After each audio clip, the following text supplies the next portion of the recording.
Maikako, Chair Ayla, and board members. My name is Hi'ile Cavello. I'm a sixth-generation fisherwoman from the Bay of Kaneohe.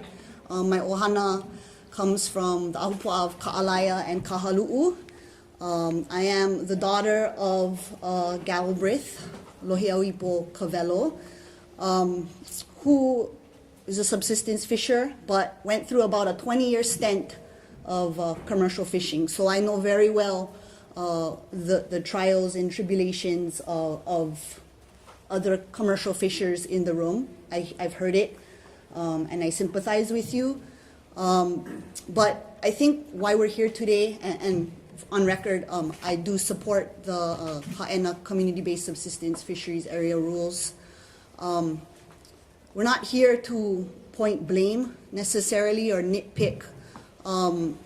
I guess the difficulties with DLNR, within DLNR, and implementing the current rules and regulations of the state of Hawaii. What we're here today to do is to support something that is very positive and very good in our community, and that's the people that are on the Aina, the people that are from their Aina Hanau, that are lineal descendants of Haena. And there's many of those individuals in this room today. I see Uncle Mac Poi Poi from Mo'omomi and others from Kaupulehu, and they're all awesome people. And I'm so thankful that I've had the privilege of getting to know them. Each one of them are different in their own unique ways, and I love that about them.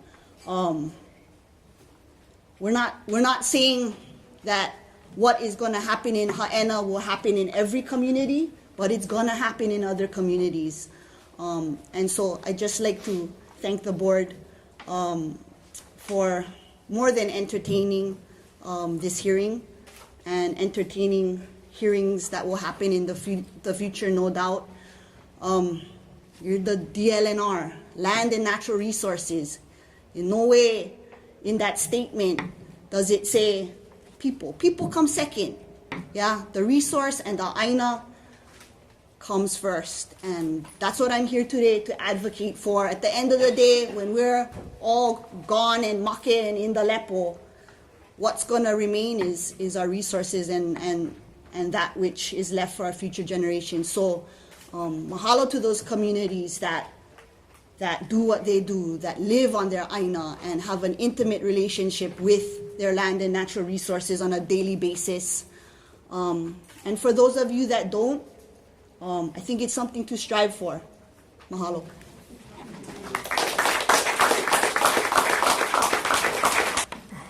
Aloha. Thank you, Chair Ayla, for this opportunity. Thank you, board members. My name is Wally Ito. I work closely with Uncle Henry Changwo. We strive to educate people about the importance of limu in the marine environment, but also the importance of limu to the Hawaiian culture. And in that work is how I got involved, and I got to meet great people in the Haena area. And so I'm here to support their efforts. We've heard a lot about cultural importance and cultural preservation. I'm here to perhaps provide a slightly different perspective. I grew up in a Ahupua of Kapalama. Grew up in Kalihi, Farmington High School grad. Proud of it. But I've been a spear fisherman for more years than I care to admit. It's been over 50 years that I've been in the water spear fishing. So I'm here to give you a perspective of this administrative rules from a spear fisherman's point of view. These rules make sense. When I have a hard decision to make, what I look at is, what makes sense, what doesn't make sense. The rules as proposed make sense. The taking of 2 he'e per person per day makes sense. Any more than that, why? 2 ula per person per day makes sense. The restriction of the pu'uhonua, the the nursery so that the keiki, all the fish, and not only keiki, not only the fish, but the invertebrates, the he'e and all, the keiki have an opportunity to grow. That makes sense. So I hope you think about that as you make a decision. Another point I want to make is that I was fortunate enough to meet some of the family members of the Haena community. And if you spend any time there, you know what I'll bring this word up again, a magical place this is. It's a place where the community take care of each other. And they use their marine sources to take care of each other. They tell me about how they provide to Kupuna. Kupuna who taught I'm sure you heard that story previously, but Kupuna who taught them how to fish they're no longer physically able to go down and gather for themselves. The people of the community make sure that Kupuna have their share of their marine resources. Mahalo for the opportunity. Ako, Chairman Aila, members of the board. Aloha, my name is Lea Aloha Raki Kaluhiva. Moku o ke kakuiheva, moku o kolaupoko, hopua heia, ili heia kea. I am a descendant of the last konohiki from the Heia Ahapua'a. And I'm also a member of the Kolaupoko Hawaiian Civic Club, and I'm also the Ahamoku representative for the island of Oahu.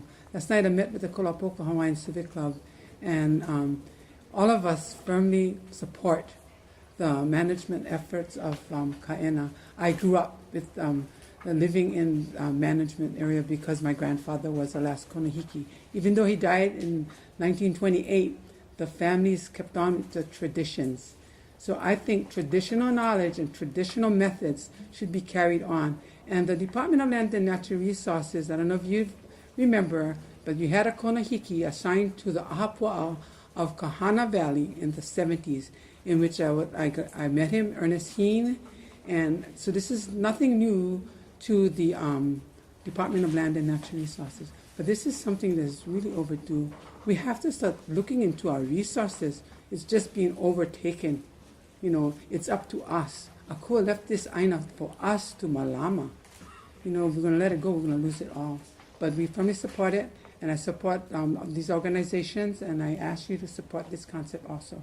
And we pass the rule on that one. Mahalo. Aloha board. My name is Makani Christensen, fisherman, commercial fisherman, recreational fisherman. You know, this rule proposal, this amendment it's a good thing. However, there's a double-edged sword to this, and what we're faced with is what defines a community. What defines that community to make those decisions to ban a certain area or create these rules? Is it the person with the $10 million house? Is it the person that owns a hotel? We haven't defined that. And I'm one that I don't like fighting against Hawaiians because it's not right.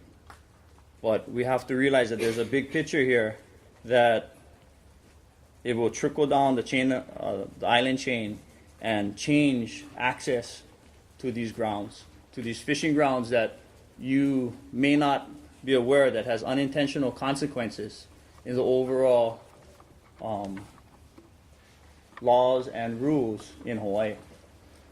You may find yourself one day in a situation where you go down to a beach, a place that your family has been going for many, many years, and all of a sudden, you cannot access this point anymore. You cannot fish from this area. As I am very aware with the intent of this, I believe that I left a letter on you in front of you guys from Senator Kochi,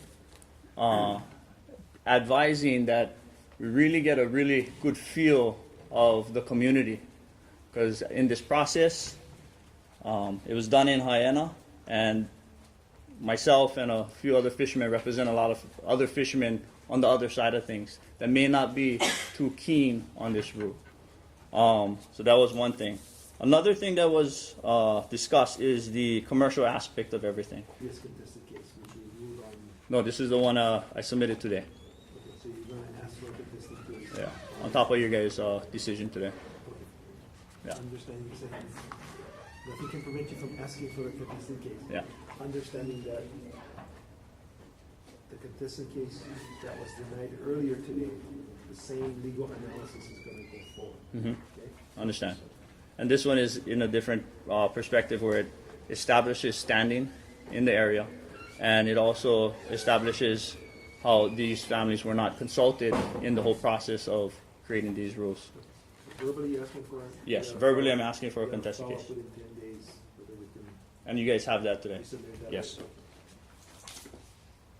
Thank you. Aloha, Kako. Aloha. Well, you've been sitting here a long time today. And I know you're all here as unpaid volunteers. It's a long morning. The people who have come and testified here today, most of them are also, unpaid volunteers, and they're also sitting, out on the ground and not in air conditioning, and that just really represents not just today, but years and years, and hours and hours and hours and hours that they've, given to this effort.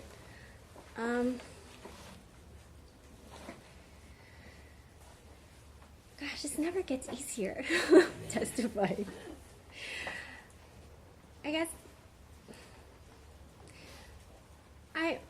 my name is Miwa Tamanaha, and I am not Hawaiian, I'm Okinawan, and I came here as a descendant of, folks who work plantations on Maui and Kauai, and so I guess I can say that, there's a legacy of, people and forces that have caused declines in natural resources, and I own that, I'm part of that. But I also think that I have a responsibility to support and be part of making it better. And I think that that's what the folks of Haena are also trying to say. That, there is a clear right to take and gather, but there's also a concomitant responsibility to care for, and to care for the things that belong not only to those of us that are here today, but to like there's Kala, to her grandkids and her great grandkids, right? So that they can be there. And with all respect to to Makani and his testimony today about the commercial fishing, commercial fishers do feed people, and that's important. But what the people of Haena are asking for is an opportunity to be able to feed their future generations, and that's important too. Mahalo.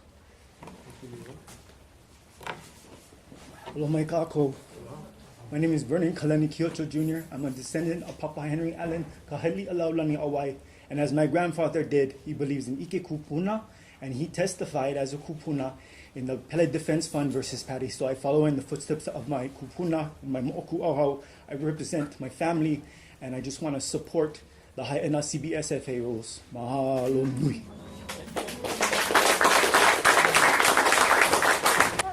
Aloha Chair Ayla and board members. I'm here today to present testimony on behalf of myself and someone else as well who wasn't able to make it today. My name is Shea Kamaka'ala, and I'm from Kahana, Ko'olauloa, Oahu. I'm in the trenches with my community to work with our Lawai'a and empower them to reconnect to our kuleana and ability to malama our resources. As an Oiwi, we also recognize that these rights do not provide a blanket exemption or get out of jail free card. Our customs are rooted in our native Hawaiian values, and Aina is an intricate balance of man and nature. I stand in strong support of Haena's Cbfsa proposal as it fulfills the state's obligation to protect traditional and customary native Hawaiian practices. Mahalo for the opportunity to testify. I'm also here to read the testimony of Malia Kudagawa, who is from the Moku of Mana'e on the island of Molokai. Malia Kutagawa is an assistant professor at the William S. Richardson School of Law, and she is part of the Hui Aina Momona cohort between the law school and Hawaii Nui Akea School of Native Hawaiian Knowledge. Malia stands in strong support of Haena's proposal. She would just like to raise two main points. First, firmly established by the Supreme Court of Hawaii in the landmark case Public Access Shoreline Hawaii, Native Hawaiians have rights that are distinct and distinguishable from the general public.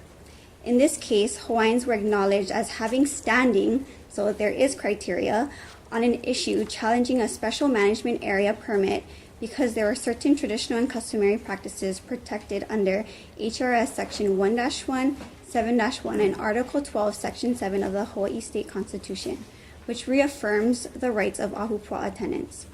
You heard today, Board, voluminous testimony as well as what was set forth in the October 3rd record from the public hearing from all the Kama'aina, Hua'aina families of Haena, and other community supporters from around Pai'aina, from around Hawaii.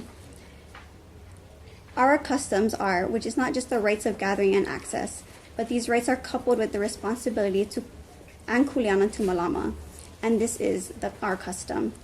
We have a rich history of Malama as part of our cultural practice, and it is evident from the testimony that Malama remains with these Hua'aina and key families of Haena, and these traditions and understandings never die. What you are tasked with today is the constitutional obligation to protect traditional and customary rights to the extent feasible or what is reasonably allowable. You have to balance this with public and private rights.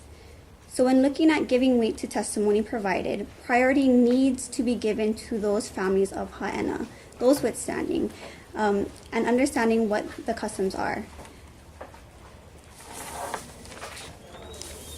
In the case In re Ashford, from the island of Molokai, the Supreme Court of Hawaii has recognized the supremacy of Kama'aina testimony as the form of an expert. Also, under the Kapa'akai test, it lays out three prongs. You first have to identify what these practices are, and the record before you provides that. And the board, you are here to make an independent assessment based on the record and testimony before you. The second prong of the Kapa'akai test is that you have to look at the impact of any kind of provision on those rights and practices. Haena's proposed rules are a perfect balancing of public and private rights with the rights of Ahupua'a tenants. This is shown as it has passed the Attorney General's review. Now, Haena is before you to get final review of those rules. It has been vetted and reviewed by the Attorney Generals, the community, and other stakeholders, commercial fishermen, recreational users. It's been a culmination of many meetings with DLNR and multiple user groups. These rules represent a reasonable protection and balance. The third part of the Kapa'akai test looks at making decisions that ensure the protection of traditional and customary rights, particularly those of Native Hawaiian Ahupua'a tenants who have long generational history and intimate relationship with the land. So before you is a rules package that represents the affirmative protection of those rights, reasonably balanced with the public and private. The second point, in regards to public trust protection and the ocean as part of the Ahupua'a, the Constitution requires protection of the public trust provision over our freshwater resources. Equally so, there is a public trust provision over our marine waters. Under the Admissions Act, Section 5F, is the Ceded Lands Trust, and one of the beneficiaries of the Ceded Lands Trust are for the betterment of Native Hawaiians. In addition to ceded land revenues for the maintenance of the Office of Hawaiian Affairs, it also means a trust obligation to Native Hawaiians in terms of their lands and the resources that provide for the subsistence of our families. Part of the ceded lands are the submerged lands from the shoreline out to 3 nautical miles. We understand from landmark cases such as Waiahole, Waiolo Molokai, and Inui Kukui that it's about the health of our resources, which provides for our culture to continue and live. Hua'aina families need and require the resources to be abundant and healthy to perpetuate our cultural practices. It is not enough just to provide access to those resources. With depleted and diminished resources, our cultural practices are moot and cannot continue on. Along with access is and rights to gather is the kuleana and responsibility to Malama. In addition, in the case Inari Kamakana, the naming of Ahupua'a included the fisheries and fish ponds. Even though Konihiki fisheries were deprivatized and thrown into the public realm, it is in the understanding that not all bundle of sticks were included in the land that was partitioned in the time of the Mahele. Our native Hawaiian customs of Ahupua'a run from Mauka to Makai, from the mountain to the sea. Mahalo for the opportunity to testify in support of Haena's Cbfsa proposal.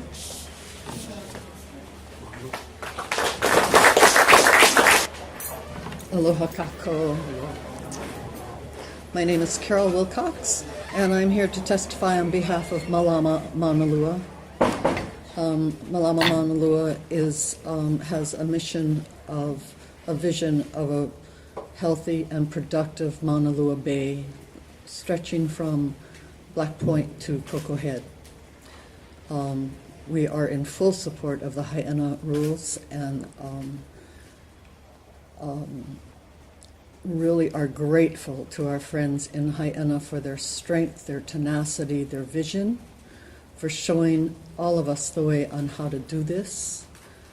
Maunalua Bay is an example of what happens when cultural and traditional practices are truly lost, and when there really are no rules. Maunalua Bay, of all of the places that have been surveyed, has the lowest fish count of any in all the main Hawaiian islands. It used to be very productive. It was a truly productive bay as early as recently as the 1950s.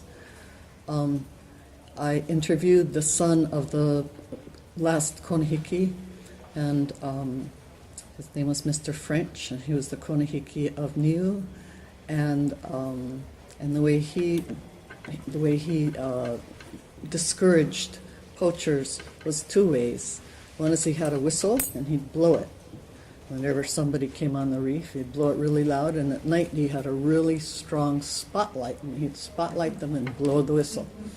And that was enough for then, and it was an extremely healthy place. We believe that all of the resources are there to restore it to be a healthy and productive place, and we thank all of our friends throughout the islands who have cultural and traditional knowledge, and hope that they will help us to do this, because much of this is lost in our bay. So mahalo nui loa.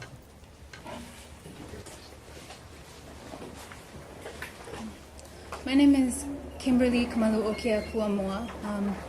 I was born in Makawao on Maui, but I grew up in the Waipahu, Waikele area, in the Moku of Ewa on Oahu.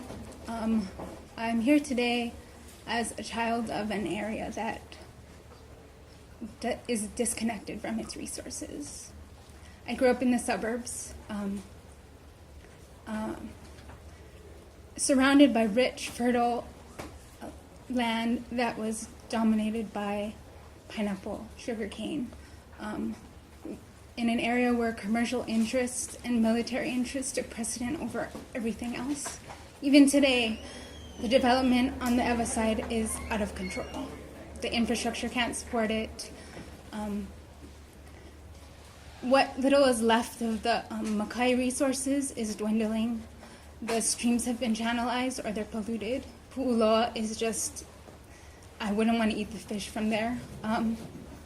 Within my own family, I have roots in Hawaii Island, in the area of Kohala and Pahala.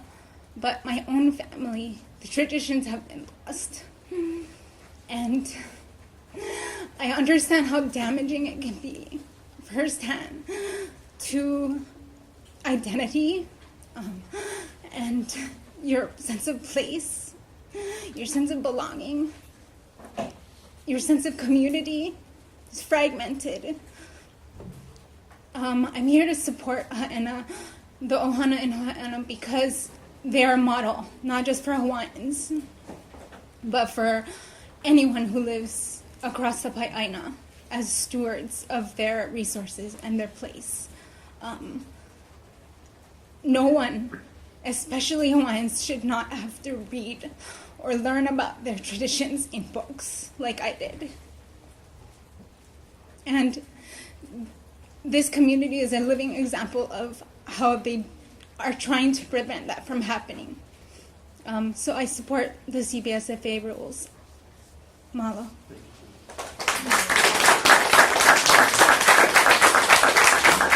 Aloha, Chairman Ayla, board members. My name is Kim Hum. I'm the Marine Program Director for the Nature Conservancy.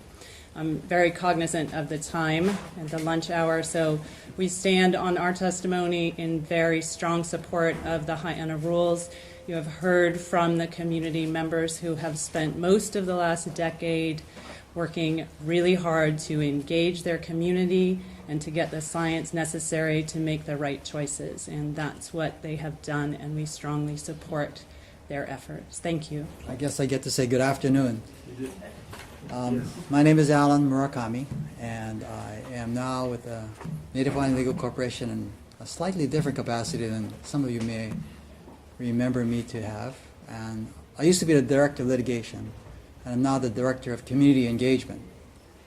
And it serves me well today to be here, because after the years I've spent trying to push litigation to enforce Article 12 of Section 7 that was passed in 1978, what I think you have here today is really a historic maturation of the recognition that this law means something.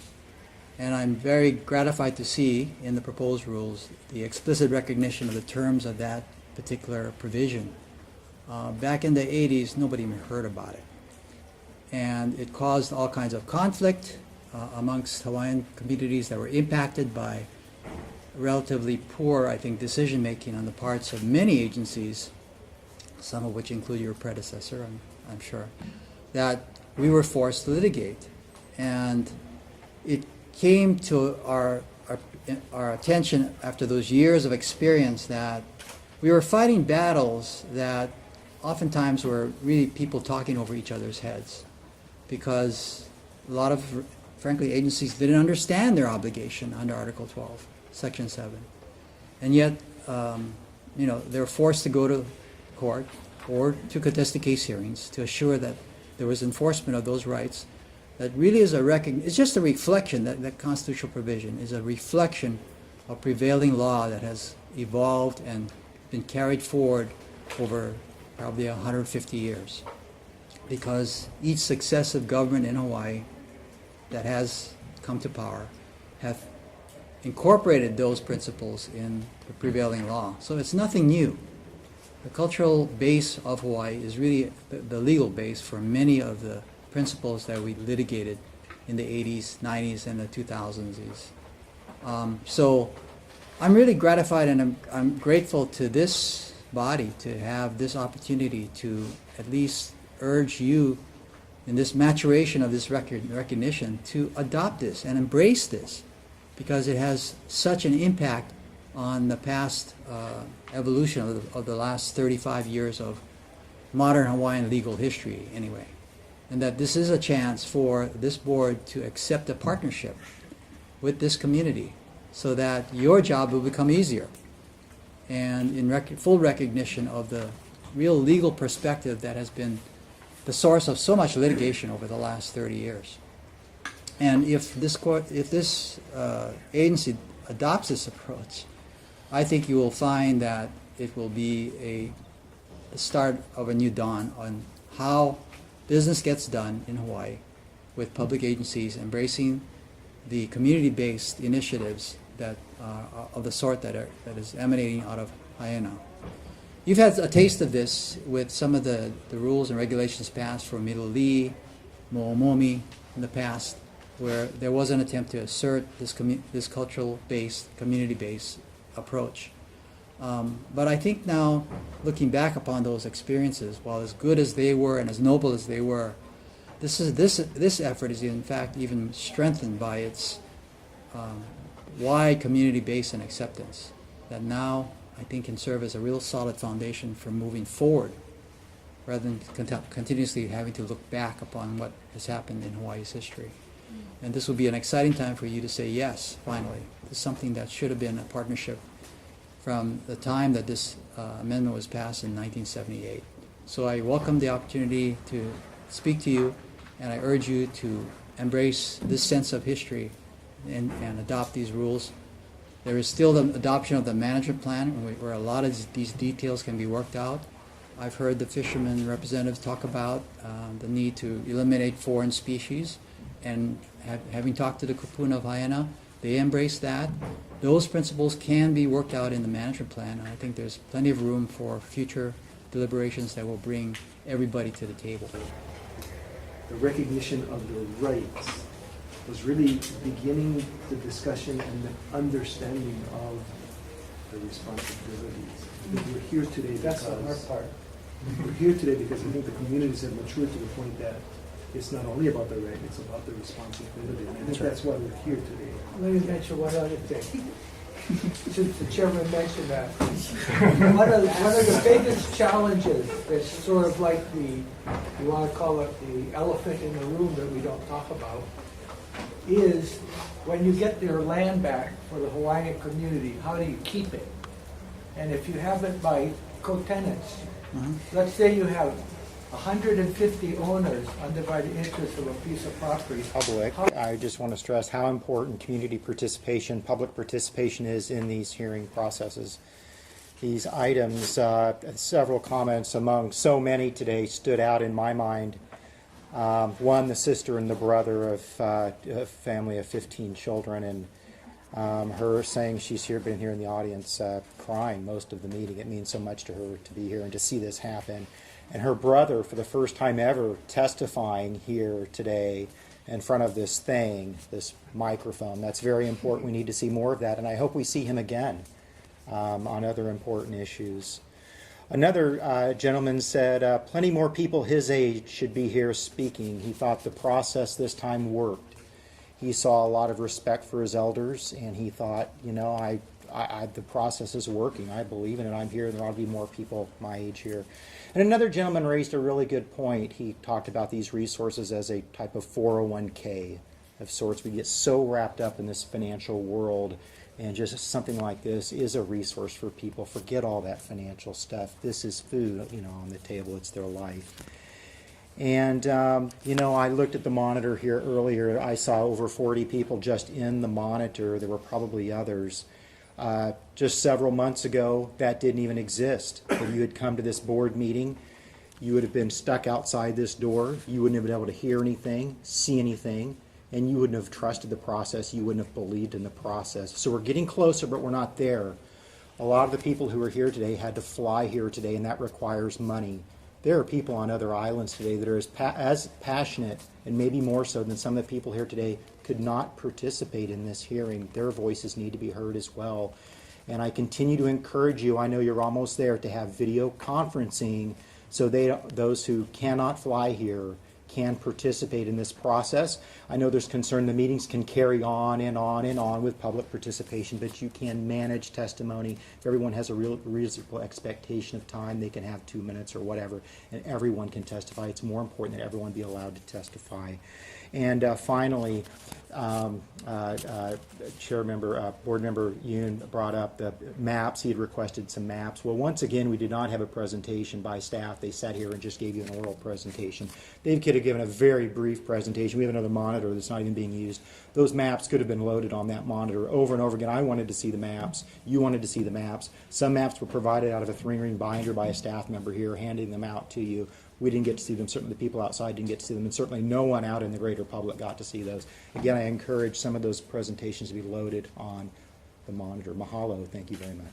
To approve to adopt a new chapter under the rules of HRA rules, Title 13, Chapter 64A, Haena Community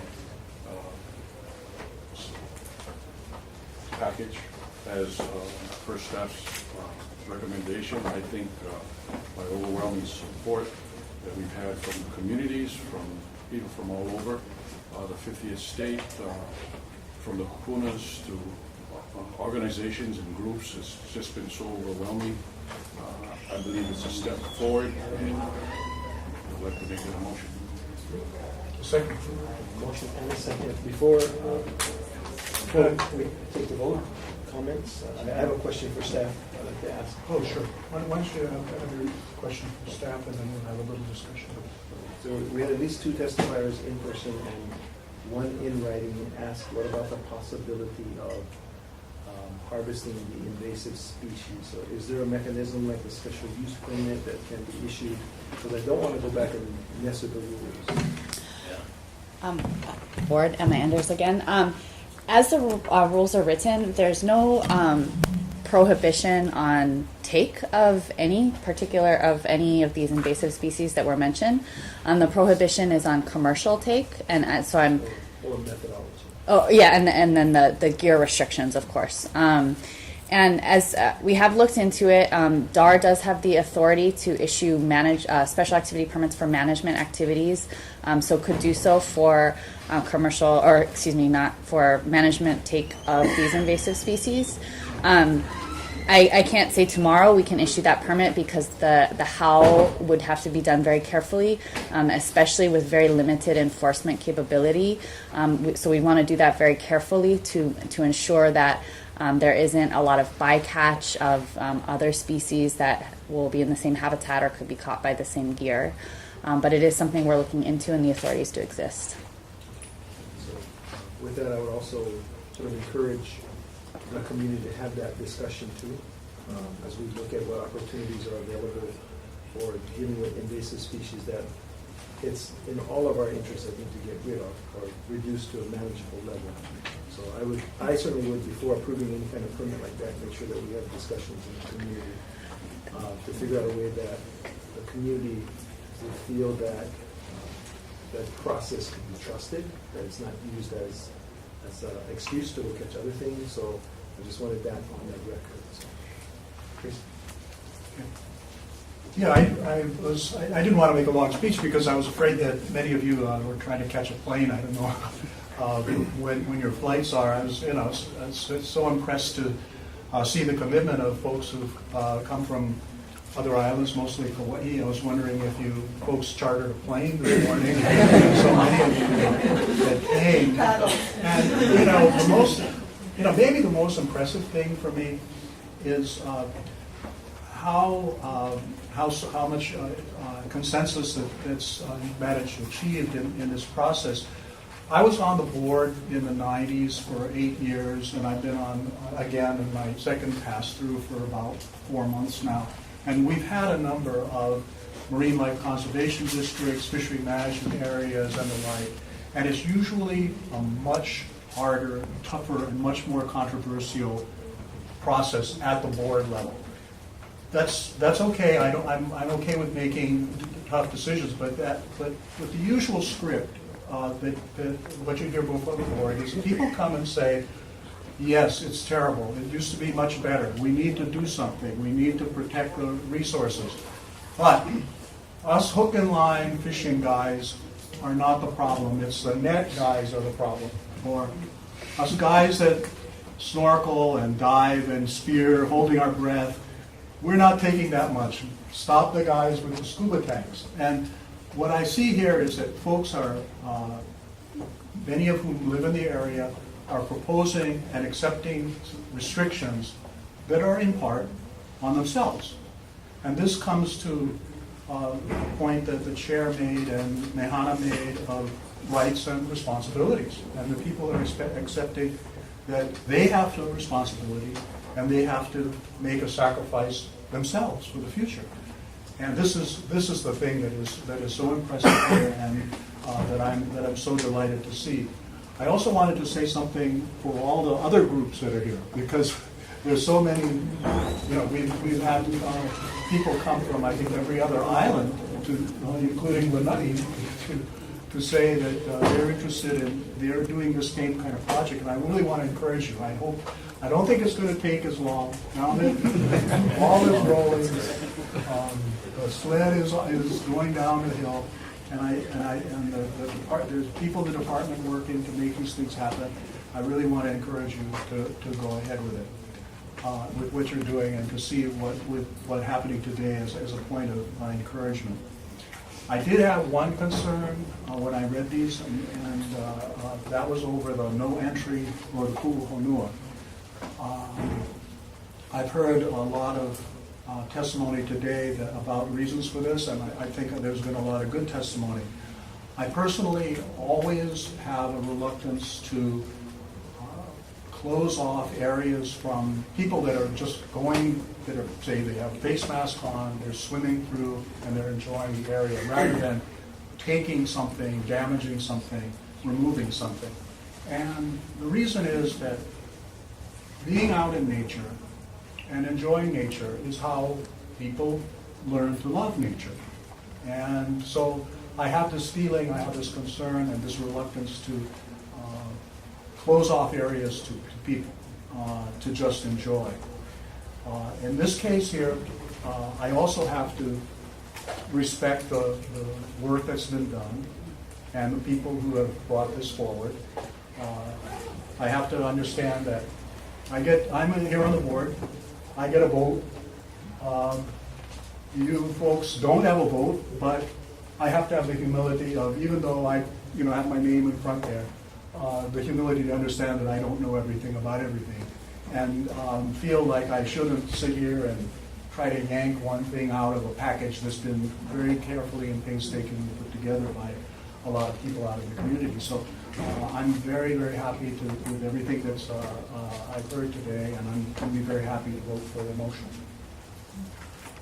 I want to say a few things. Chris and I are from the same island. Chris is a planner, and I'm a litigator. Very different backgrounds, but we're both lawyers.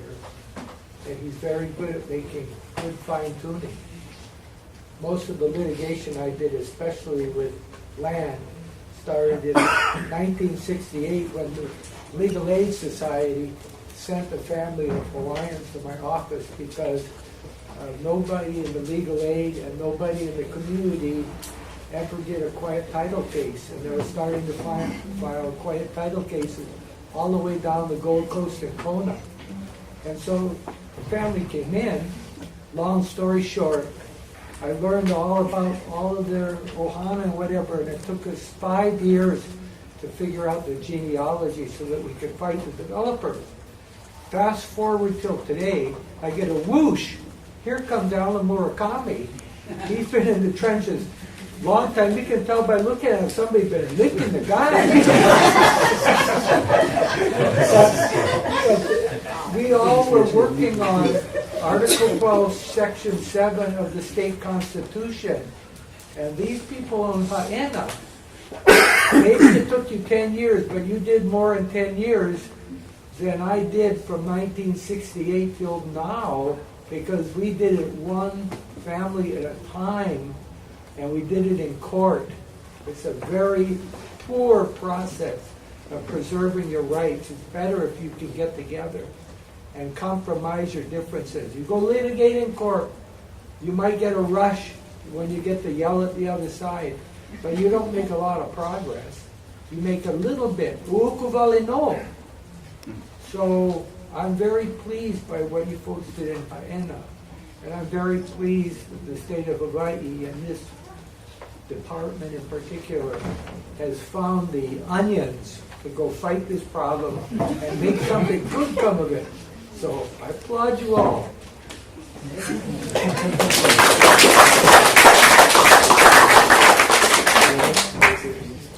Hi, mahalo ya oko e ko Haena me na kupa o manokala i po.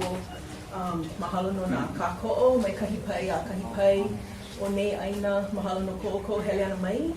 I ke alai ke one o kākuhi hewa. Mahalo no na limahana o ka hale oihana o ka pilikai. Mahalo no ko oko hana nui. Mahalo ya oko pakahi a pau. No ko hana nui a aho nui e ke ia papahana lo ihi loa, no ke kai mo makahiki. Mahalo, mahalo, mahalo.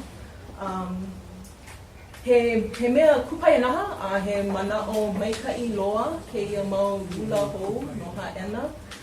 No laila, hauoli no wau I ke ia hana I mea hoʻoilina no nā hanauna I hiki mai ana. So, mahalo no ko hana ni. Mahalo. Another thing, or lastly, I know I have a motion, but I think by Haena moving with this, there's going to be a lot of other communities coming before us, and I totally support that, and I think it's a beautiful way to protect whatever we have left with some of our natural resources in our aquatics. You know, besides we have to protect what's Mau can do. I'll just add, appreciate the staff's ability to put this together for the department. Did an excellent job getting a coalescence of all of the parties and being part of the process, not only leading but permitting the process to continue. So I applaud the staff. And I would just, I just recalled something, so I would ask the maker of the motion to amend the motion to include the need for dealing with the Haleakala decision and having the decision stay until the administrative process is completed. I'm looking to the agency, is that okay? So having it's likely the decision is going to be made, but we have a request for a contested case.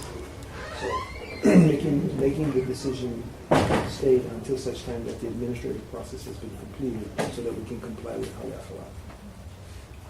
Would that second or the motion? That's fine.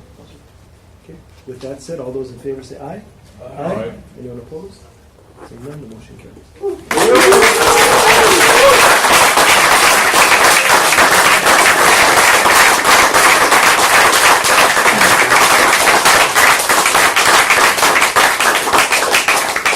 Okay, so what that means is, as a contested case, we have to go through the analysis,